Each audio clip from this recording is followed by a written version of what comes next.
on camera. Okay. Today is January 4th, 2019.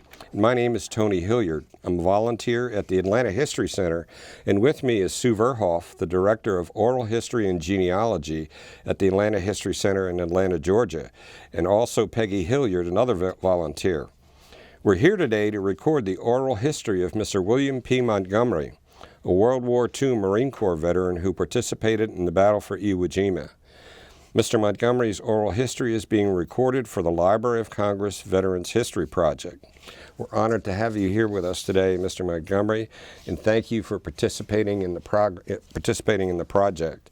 Would you begin by telling us your full name and where you live? Yeah, William P. Montgomery, Bill, okay. In Decatur, Georgia. Okay. Could we begin by having you tell us a little bit about your early days, your early life? Sure. Go on as long as you want. I was one of the younger World War II military people. I was born in March 23rd, 1926, and I was born in Greenville, South Carolina, but I think Mother was just passing through because we didn't live very, very long. But I've lived in a number of different places. My father was in the insurance business and other types of business until the crash. So we was transferred around and took jobs in different locations. But we lived my very, very early years in Lexington, Kentucky. And then we moved to Florida. My father had been wiped out right after the Depression started. He had several businesses, very successful. I don't know the details, but he packed us up in Lexington, Kentucky, and took us to Leesburg, Florida, where his mother and dad lived. His dad was a Baptist preacher, and was gone, traveled a good bit of the time, but moved us there for 1 year in Leesburg, Florida. He got a job with Prudential.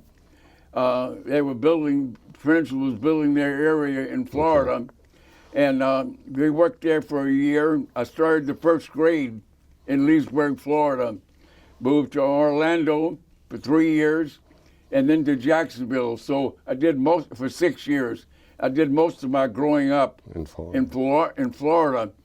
And since then, we've lived, before moving here 5 years ago, we lived in Jacksonville, Florida, my wife and family, for 31 years. So I think I have a right to claim that I'm a Floridian. Okay. And during football season, I dare not let people know that I'm supporting the Florida Gators, because they take it pretty seriously around here. Yes, they do. During football season. But that's okay. We moved, I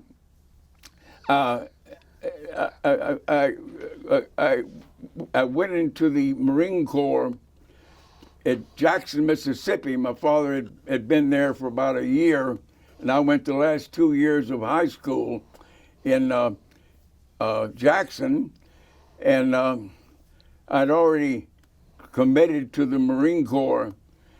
And the day after graduation, which was early June 1944, I went down to the Marine recruiting office and asked them to hurry up with my orders to be called into the active duty Marine Corps. In those days, as you know and as you have heard,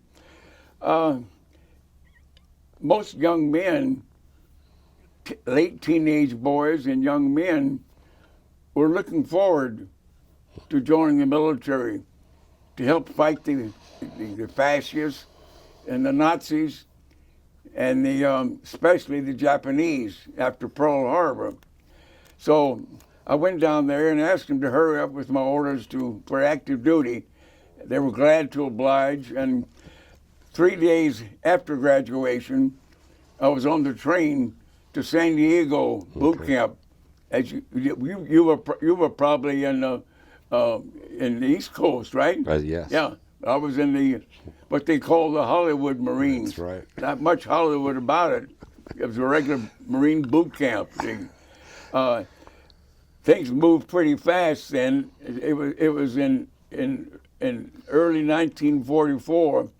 I was in Hawaii to join the 5th Marine Division before Thanksgiving. In fact, we had Thanksgiving Day in Hawaii. My Thanksgiving dinner was aboard a Hawaiian boat. They served us. We missed Christmas dinner there. They were serving the Marines in the camp there, and the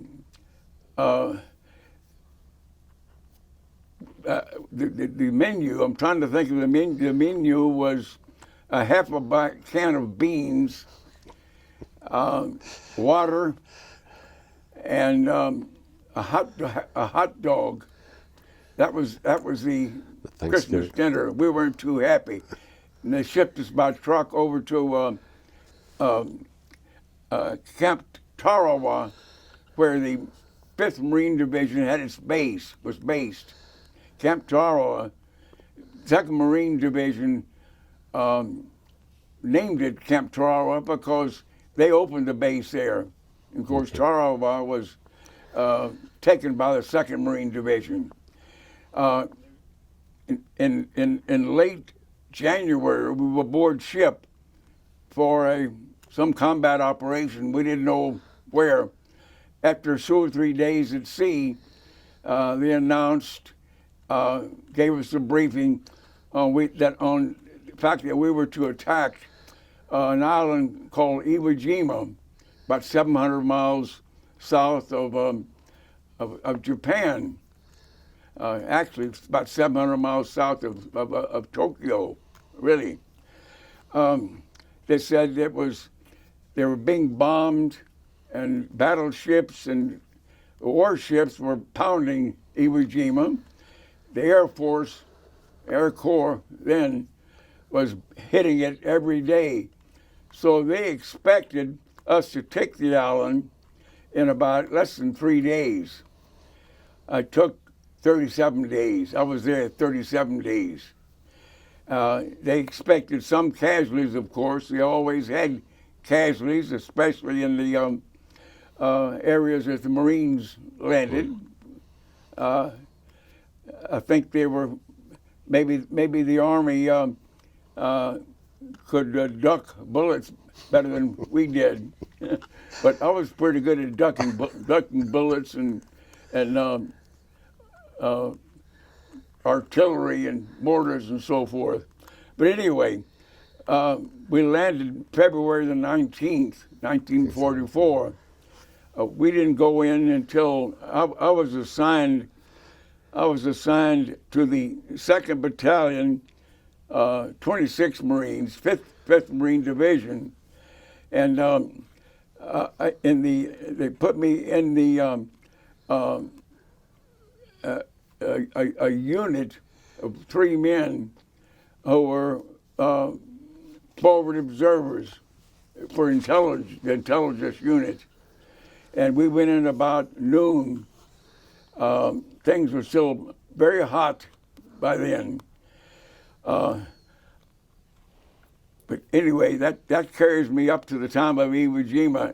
I don't know if you want me to talk more about the Battle of Iwo Jima, more of my life before the Marine Corps.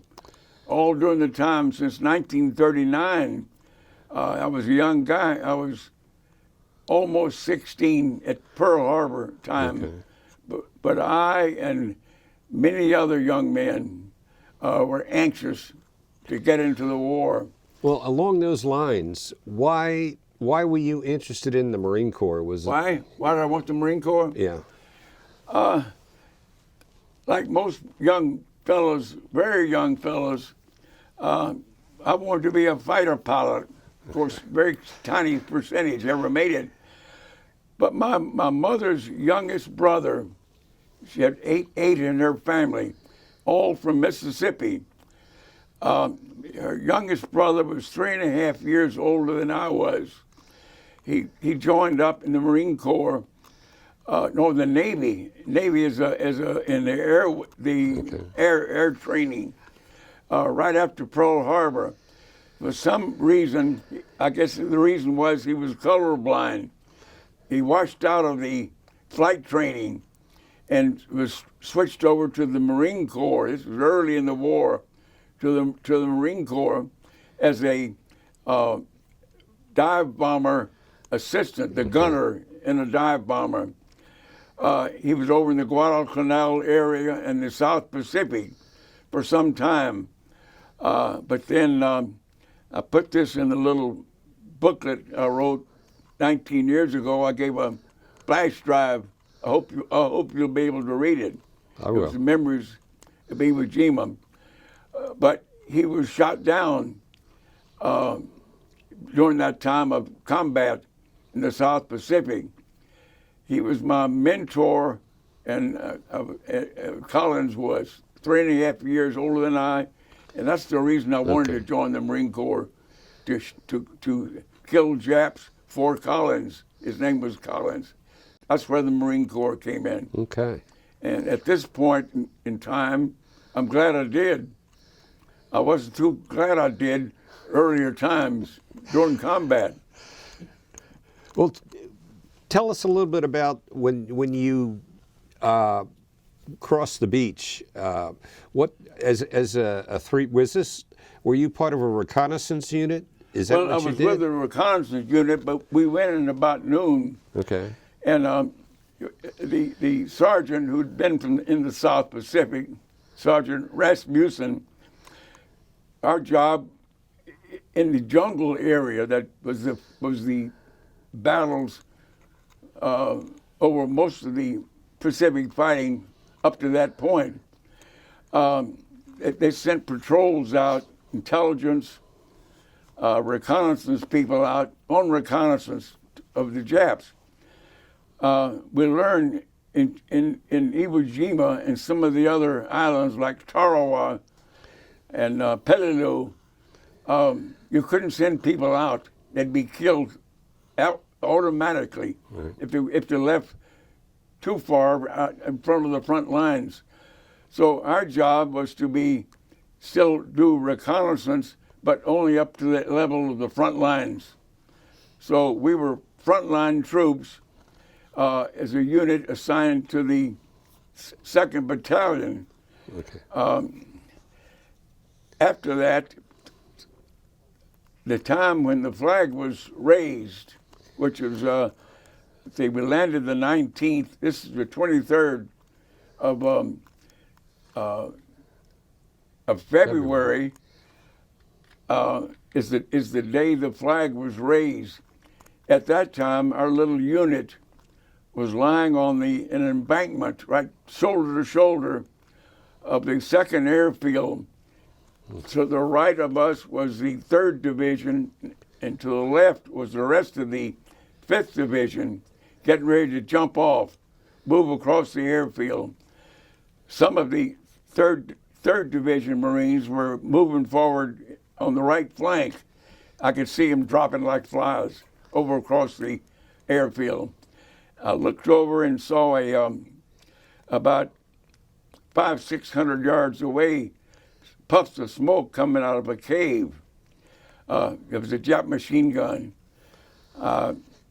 We had M1 rifles, so I fired 2 or 3 clips into the hole there, machine gunner. The puffs of smoke stopped, but we couldn't do much further. Things were so hot that day, intensive bombardment, machine gun fire. We never could jump off that day. But around 10 o'clock that morning, a little earlier than that, Rasmussen, our sergeant, who was right to my side, said, he said, is anybody else hit? I said, no, you hit. He said, he used the words, I think my ass is full of shrapnel. And it was. After a little while, he was bleeding pretty heavily. He said, I think I'll make it back, try to get back to the aid station. I watched him take off, walk and run best he could. Shells were dropping all around him. He made it back to the aid station, and about 2 or 3 days later, he was sent out to a hospital ship. After a day or so there, he jumped ship. Other Marines did that too. He jumped ship to get back in the battle with his buddies. Now, they assigned him someplace else and really disbanded the reconnaissance unit, the intelligence unit, and sent me as an intelligence scout to a rifle company, Company E, in the same battalion, where I stayed the rest of the battle. So essentially, you were a rifleman. Yeah, with an additional. Yeah, I still was in the intelligence unit. I handled maps, okay. Whatever intelligence does, and so forth, but mainly rifleman. I could move around, had more flexibility. I did report immediately to the company commander. Okay. We had 2 or 3 company commanders, and most of the time that I was there, our company, you know how big rifle companies are, we didn't have over 30 or 40 active duty. Most of those were replacements. Right. Then. But I look back about 10 o'clock, he was gone. The other guy in that unit was gone, but had been hit. I was all alone there. I heard some. We were facing the opposite direction from Mount Suribachi, as you probably know. Iwo Jima is shaped like a pork chop, and the small end, the thin end, was only about, at that time, about 800 yards wide. But on the end of it was Mount Suribachi. I happened to look back, see how there were 20 it was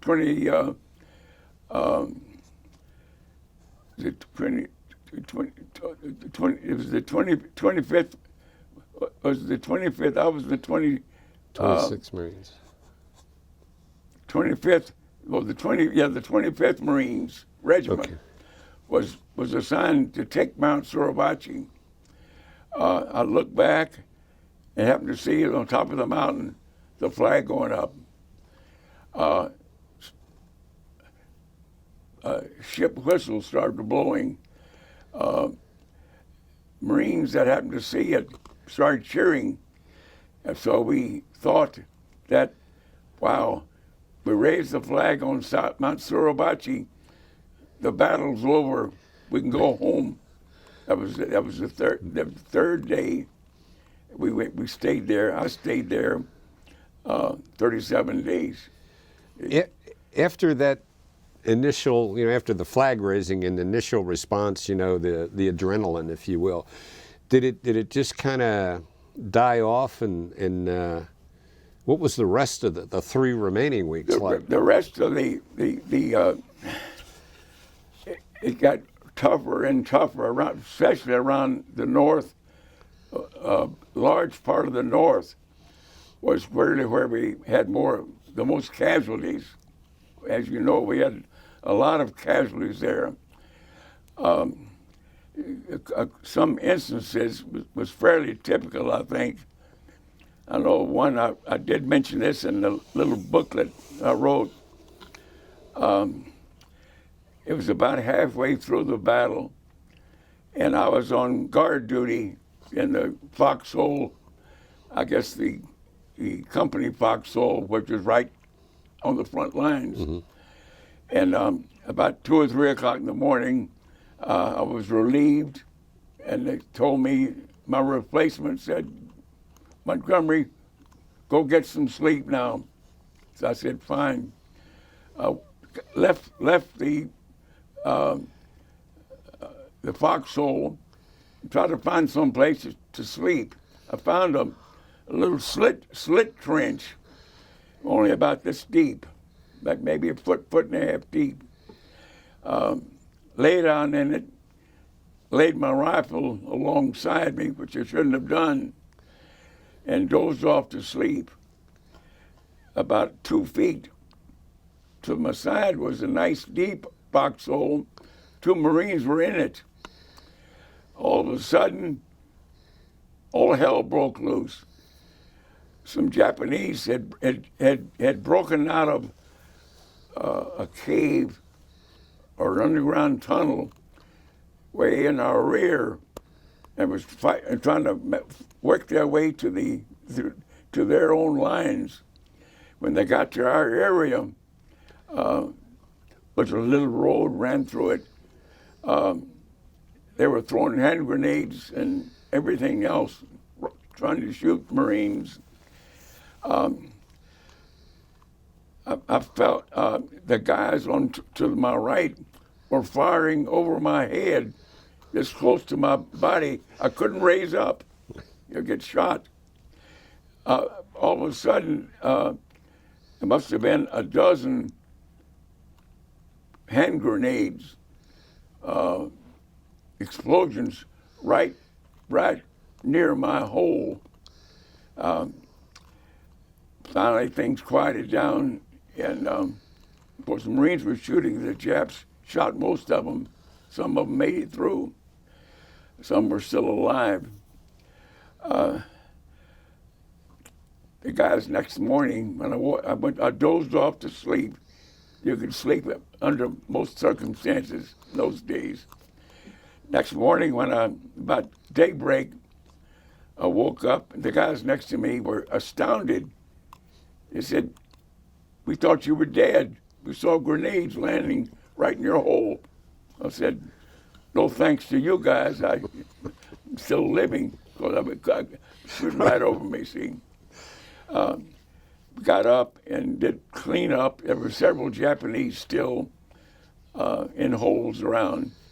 Some of them we would approach. They'd throw out, if they had grenades, throw out hand grenades. Most of them just had dirt and rocks. They were throwing up dirt and rocks. It was almost pathetic, but we had no sympathy. Yeah. All of those were killed. And I know later on that day, on the little road, there was a Japanese dead lying lengthwise in the road. Had 2 hand grenades. He was dead, to him like this.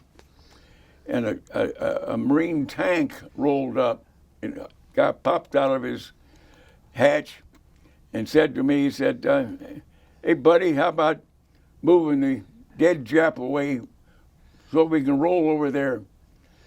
I said, "Not on your life, Mac. There's 2 hand grenades. They may be live. I'm not going to move him."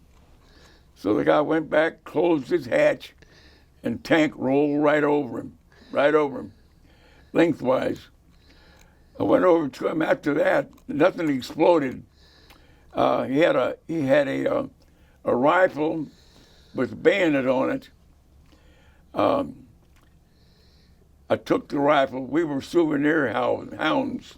I took the rifle and bayonet and kept it with me the rest of the battle. I don't know how I could do that. And anyway, got back to the main base after the battle, and I sent them home. I kept that rifle at my home for many years, up until about 5 or 6 years ago. I gave it to my grandson. See, but that was a pretty good souvenir, among other souvenirs. But that was an example of some of the experiences we had.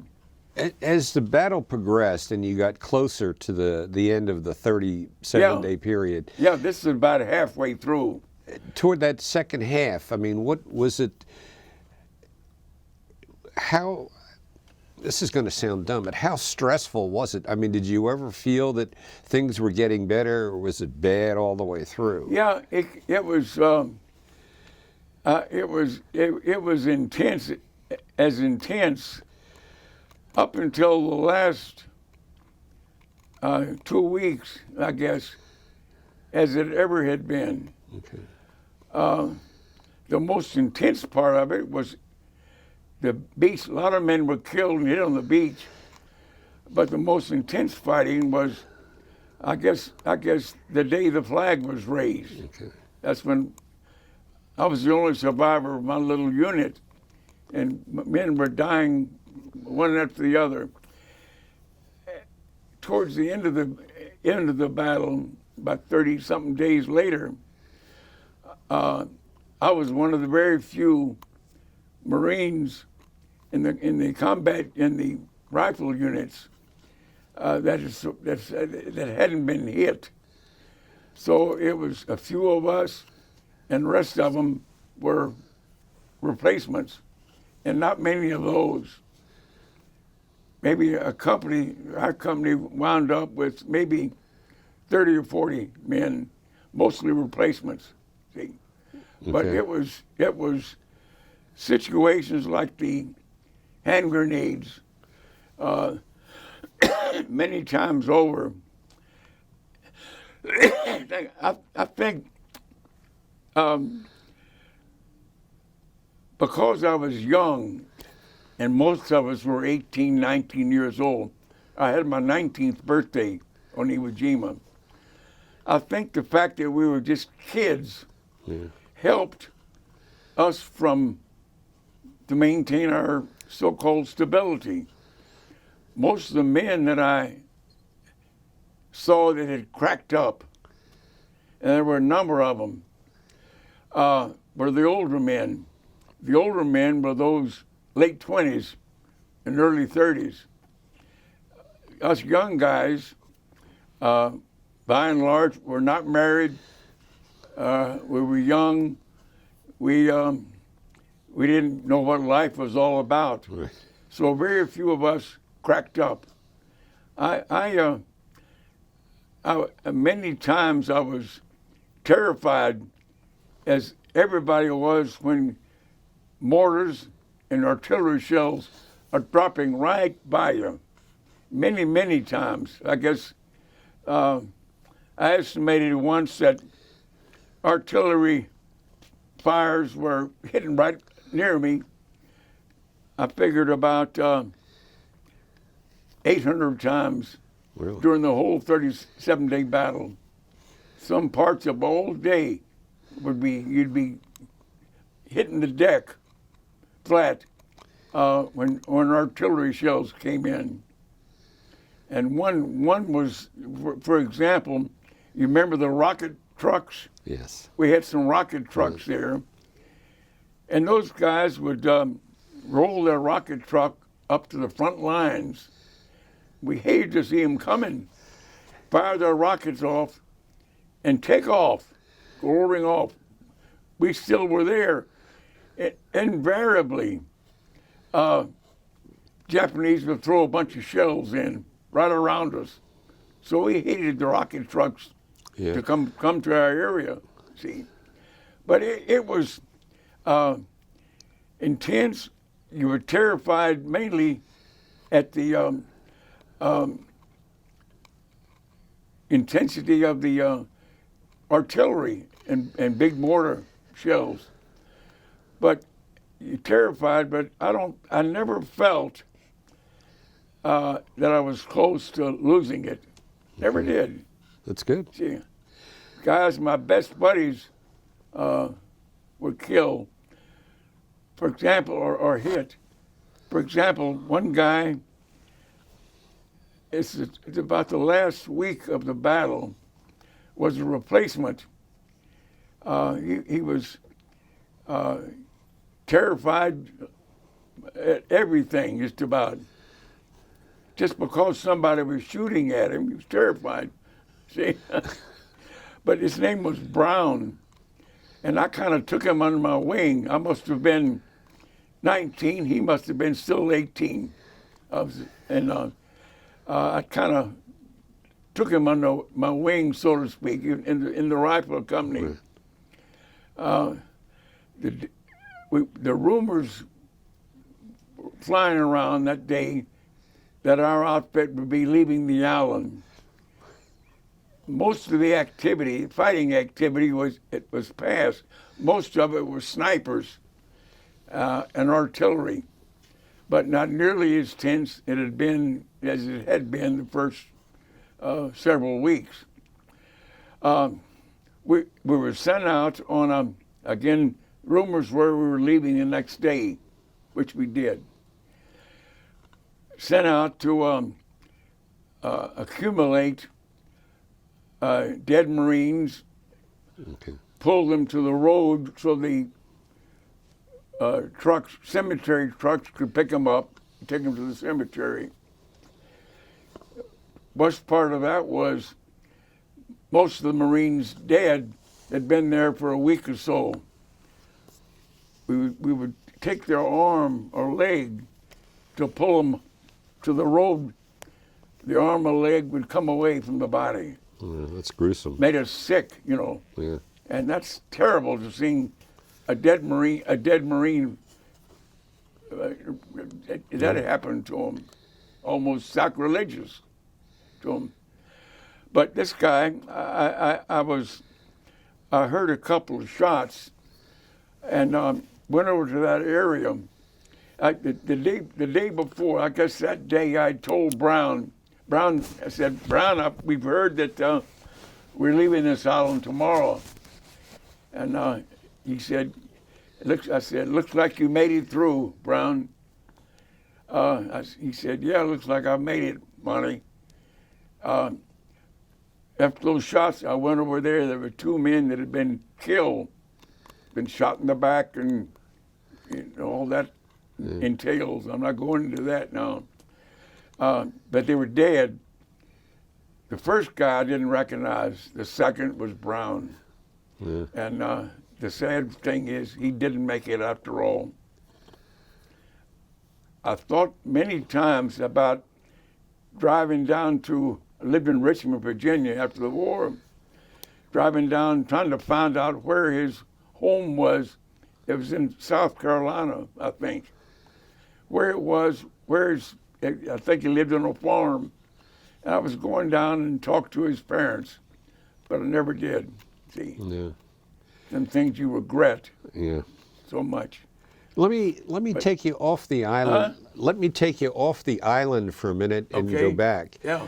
What was recruit training like? Boot camp. You went through boot camp, didn't you? Well, I went OCS. Yeah, that's right, to Paris Island. Same as yours. And this was, the wartime. Best of my knowledge, it was the same as yours. It was heavy. You teach you close order drilling constantly. Close order drilling to chow. Close order drilling to any other activities we had to go to. We had good 3 weeks on the rifle range. Okay. And the M1 rifle was our weapon of choice there. We had remember the old carbines? Mm-hmm. I had one of those. I had a couple of rifles at the same time. Yeah. We had other weapon training, even mortars. We didn't get into the big artillery pieces, though, but did mortars, various type machine gun fire, trained on that. Company weapons. But our main training was the M1 rifle. Okay. Very good rifle. Okay, and, so then you went to Iwo Jima then I went to after boot camp, went the 10 days, went back to Mississippi from California, San Diego and back in 10 days. Then I was assigned to the Scout Sniper camp. Okay. That was scouting more and sniping. I'd made expert rifleman. Okay. So that qualified me to go to Scout Sniper School, which is what I wanted to do. Finished that, had a little training at Camp Pendleton, and then we were out of there to Hawaii, to the 5th Division headquarters, but as I said, before Thanksgiving. After that, we went into Iwo Jima, came back to Camp Tarawa in Hawaii to start intensive training for the invasion of Japan. And from what we've learned later, I'm positive I would not have survived, because our unit was to be, as many units were, one of the assaults on the southern island of Japan, Kyushu. So I was one of the thousands of Marines and Army personnel that didn't feel conscious twinges about the A-bombs being dropped. Where were you when you heard that? I was, rumors are good. Marines are good at passing rumors around. One day at training, we heard that some kind of super bombs were dropped in Japan. Very interesting. And then a few days later, they surrendered on the 12th of August. It was all over. The war was over. Shortly after that, our unit was sent to Japan, where I stayed for 9 months, occupation duty. It was kind of boring, but the first part was very interesting. The Japanese were, I think their nature was they can be overbearing and aggressive when they have the upper hand. They're very subversive and submissive when they're the losers. We didn't have any trouble with them. There might have been a few problems, but we didn't have any trouble with the Japanese at all. Like I've heard was they had a few problems, the Army did, with Germany after their surrender. Right. But it was interesting. After 9 months, shipped back home at Norfolk. That's where we landed, to the Panama Canal and up. And I was discharged within a week at Camp Lejeune. Okay. Civilian again. The folks had already signed me up as a freshman at the University of Richmond. So I didn't have much time between being discharged and going back to school. See, from that point on, I met my wife. This was 1946. Met my wife that the autumn of 1946. We were married in June 1949. That's about 70 years ago. See, we were married, just about 70. Married in June. God bless you. Still married. See, 3 children. I was transferred around a lot. I had 3 job changes, but transferred around a lot. You were in the insurance business? Yeah, I was with, the first 2 years I was an insurance agent. Then I joined a company to work in their home office in group insurance. You heard of group insurance? Right. Yeah. And I was working in that most of the time in management jobs, and wound up transferred a number of different places. Wound up retiring in Jacksonville, Florida, with the company there, and was with them for several years. Then retired. And back in Florida is what I wanted. Moved from at that time, I was in Chicago, and then moved to Jacksonville for about 5 or 6 years, and with another company, and retired. See, so it was an interesting. I was as was the commentator said, with the greatest generation, but we were all Depression guys. Right.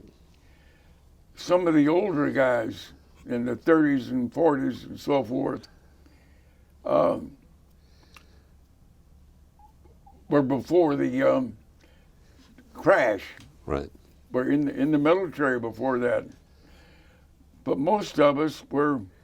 I was a small boy born in 1926, before the crash. But I was a depression guy, like most of the World War II people were. See, most of us were that made it back. Many of us went to school on the GI Bill. That was of many terrible federal government programs. That was one of the very most helpful, one of the best programs they came out with, because there were hundreds of thousands of military veterans that took advantage of that wouldn't have gone to college Right. without that, and really built. They were the age and education at that point built America from that point on. Absolutely. Yeah. So you have 3 children and how many grandchildren? Yeah, we had 3 children. Melinda is our baby, and she has 2 brothers. One of our brothers, as I might have mentioned, went to Iwo Jima with us Yeah. about five years ago. We had only 3 grandchildren, but we have 6 great-grandchildren. Okay. One of our granddaughters had 4 children. Her brother had 2 children, so 6 grandchildren. I got a squad. We're very proud of them. Really enjoyed our children, grandchildren, and our great-grandchildren. Tell us a little bit about your visit back to Iwo Jima. Yeah, there was, I guess it had started, as I said, with General, what was his name? No. You remember Melinda? Snowden. Started on the annual. In fact, he worked in Japan for a while, but he was on Iwo Jima. He was a company commander. He was with the 4th Marine Division, and of course led his troops there and made it through. He was a career Marine, and after he retired, he set up this organization to visit Japan. Got permission to visit Japan, visit Iwo Jima once a year. They just the Japanese allowed 1 day a year that we could visit there. So I learned about this trip. It was about a 6-day trip, I think. Something like that, yeah. Yeah, we went to Guam because Iwo Jima didn't have any hamburger joints or Motel 6s and so on. See? They decided to go with us, paid their own way. It cost about $6,000 each for it, but I think it was worthwhile. They thought I was going to not be able to handle it emotionally, but I didn't have a problem with that, did I? I never thought you couldn't Yeah. handle it. All I know about going, we stayed most of the time in Guam, and of course that was a vicious battle, Yeah. Marine battle, about 6 months before Iwo Jima. But Iwo Jima, the thing, it had changed, the configuration, the narrow part, it expanded almost in double. When we were there was no foliage Okay. because the guns had blasted them, just stumps of trees and stuff. They had a scrub forest now, must be 10 feet, mass 10 feet trees covering almost the whole island, except the airfield now. And the area where Mount Suribachi was pretty bare anyway, and still is. But the thing that struck me most of all was that Iwo Jima was still an evil island, and I could still smell death there. It exuded death. It was evil, and that was 70 some odd years later. See, but I enjoyed. I'm glad I made it. It was a one-day trip. Had speeches by Japanese politicians and so on. See, and they discovered later there were about 8,500 of their own troops were still underground when the island when the Marines left. See, many of them were dead, but still a lot of ones died later. See, about 8,500, but there were 20-something thousand Japanese killed, about 7,000 Marines and about 20,000 wounded Marines. When during the visit, when you went back, what was the attitude of the Japanese? I know you said they had politicians, but there were some military there also, weren't there? What was their attitude? Of course, it's a military base now. Right. Okay. They don't have active infantry troops or anything, but it's managed and run by Japanese military.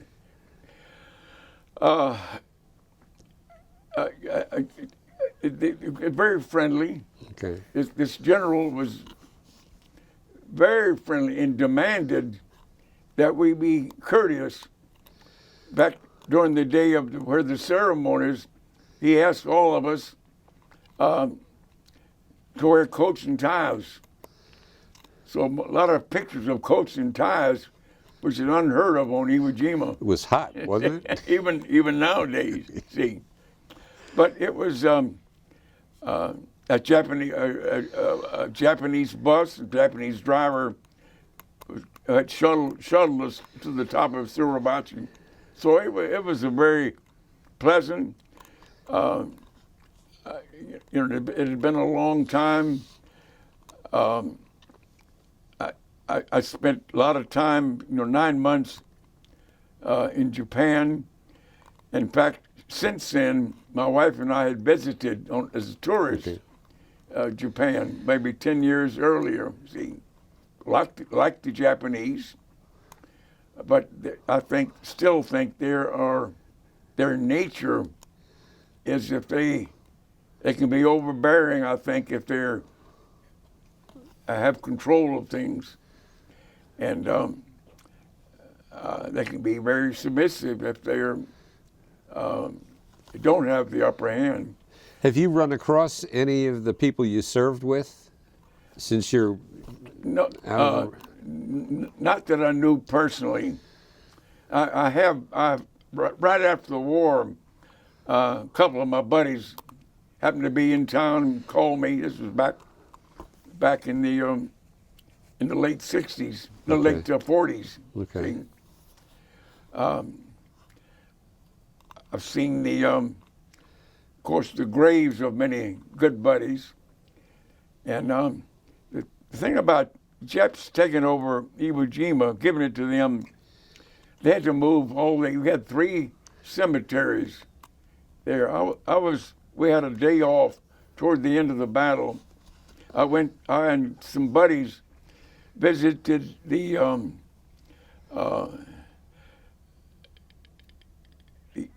ceremony of the 5th Marine Division Cemetery when it occurred. And I think one of the chaplains made a speech which became very famous, I think, after that. But we happened to go there, had the day off, went there. It did a beautiful job of the cemetery. Even from the time they started working on the cemetery, they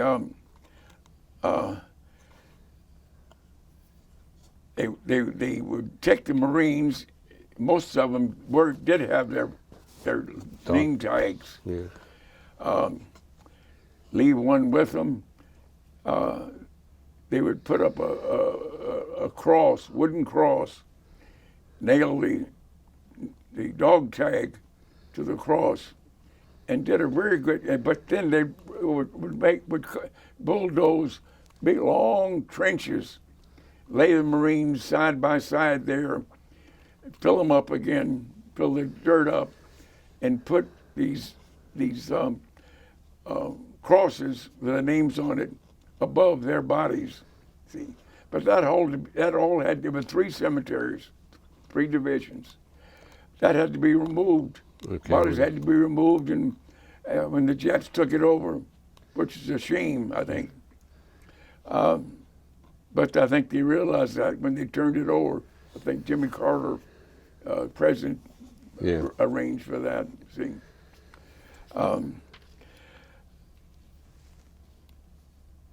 But many of them were reinterred, buried at the military cemetery in Hawaii. The Punch Bowl. You heard the Punch Bowl in Hawaii? See? Many of them were there. Many of them were at the military cemeteries in the Philippines. And I think majority probably were shipped back home, or at least a large number. At the time they exhumed the bodies, they went to Punch Bowl? Okay. Yeah, many of them were buried back in the United States. See? So, nowadays you hear what the COPD, what is the PTSD. Yeah, we didn't have any. We had men that it cracked up, but it was as I tell you, it was some of the older men, some of the younger men maybe, but most of the ones I saw were the older men. Right. A couple of times during the battle, I was a guy sitting on the ground, sitting on the ground, sobbing his heart out, shaking, sobbing his heart out. He cracked up. He had the mind had reached its limit. He may have been doing heroic things, but the bond snapped. He broke. I'd take him by the arm, lead him back to the aid station, and I talked to a corpsman. He said some of these fellows are okay after a few days. Others we don't think will ever be recovered totally. There seems to be more of that nowadays than there used to be. Yeah. And it was not a disgraceful thing, because we were among them, and we didn't just. I didn't crack up. But it was something that they would not brag about. See. Yeah. And I don't know of any phony crack ups. Well, you would know. Reached the point of near death constantly. Mine would pop. He lost control. Okay. Well, we are close to the end of this. It's been almost an hour. And the last thing we like to do is give our veterans the opportunity for editorial time. You can say anything you want about any subject you want for the next few minutes. Your opinion, whatever. But politically? Whatever, any. But I wrote this little booklet, and I hope you'll read. I will. The little flash drive, which told some of the stories I've mentioned, and some more, and many things that happened I wouldn't want to put in a book at all. But I was proud to be a Marine. I think you are too, probably. And I was proud to have fought on Iwo Jima. I think I did my job there. I wanted to get out of the Marine Corps, as most guys did. I wanted to go to school, which I did. I wanted to get married later on, which I did. Still married, same woman, her mother. See, and but that's one thing. I'm proud to have been in World War II, and not many of us left, comparatively, and won't be any of us left too many more years. Other things, I don't know if it's political or what. This is not the country today that it was right after the war, or for years after the war. I don't like the atmosphere, the attitude politically. I don't like the viciousness of the separate parties.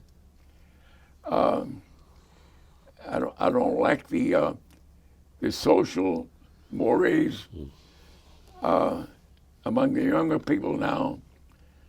I just feel sorry for my great-grandchildren that are growing up now in that atmosphere. And if they survive it as good, decent people, it'll be because of their parents, not because of their environment of the United States. Politically, socially, mainly socially. So I'm sad for our country in that regard, yet we still have men in the military who are doing their very good job, best job they can possibly do under the political circumstances, I think. Yeah, I don't think you're alone in that thinking. Yeah. I've had a good life. Great children, Linda, Richard, and Mike. Great grandchildren. I've had I think a successful career in group insurance management over the years, and raised a good family. We provided for them, not wealthy, but provided for them comfortably. And I'm just glad the children are out of school now and made it through. I'm glad they're not being raised now, our children. Our grandchildren are, but I think they have the kinds of parents, my grandchildren, that will get them through with their standards intact, I think. Okay. So. Well, I'd like to thank you for participating. That's a great story. I mean, your story is a great story. And just for the record, let me say that Bill is not wearing sunglasses because of his celebrity status. He had a doctor's appointment today and had to wear them for his vision. So Yeah, they stuck a needle in my eye. I do it every 2 months. I have a couple questions. sure, I'm sorry. Sue has a question. Bill, can I ask you a couple of questions? Sure. What do you remember about just trying to keep yourself alive with things like food and water and sleeping while you were on Iwo Jima? Oh, good questions. I have to admit, even on Iwo Jima, we had food supplies were sent to us. Food supplies were C rations, K rations. That was it. We ate a can of beans or hash every day. What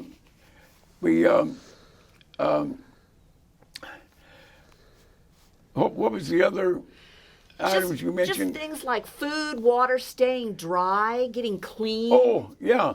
Again, we were all young people, healthy people. We had water cans shipped to us every day. We were never always able to fill up our canteens. I don't know that maybe once or twice ran dry. The weather was terrible, but being young, I remember many times sitting in a foxhole, water up to here. But that's just the way it is. It was cold. It was in the Pacific, but it was cold, not like it was at Korea, Chosin Reservoir up there. But it got on the the 40s and 50s. We had clothing was okay. We had our dungarees. We had our underwear. Maybe wore the same thing. I wore the same. I didn't take a bath for over 30 days. See, we were a crummy bunch. See, we had enough food, rations, canned rations and stuff. It rained a lot. You'd sit in the foxhole just getting wet. Had our helmets on. In fact, I didn't take my helmet off except scratch my head occasionally for the whole 30 something days. You get used to it.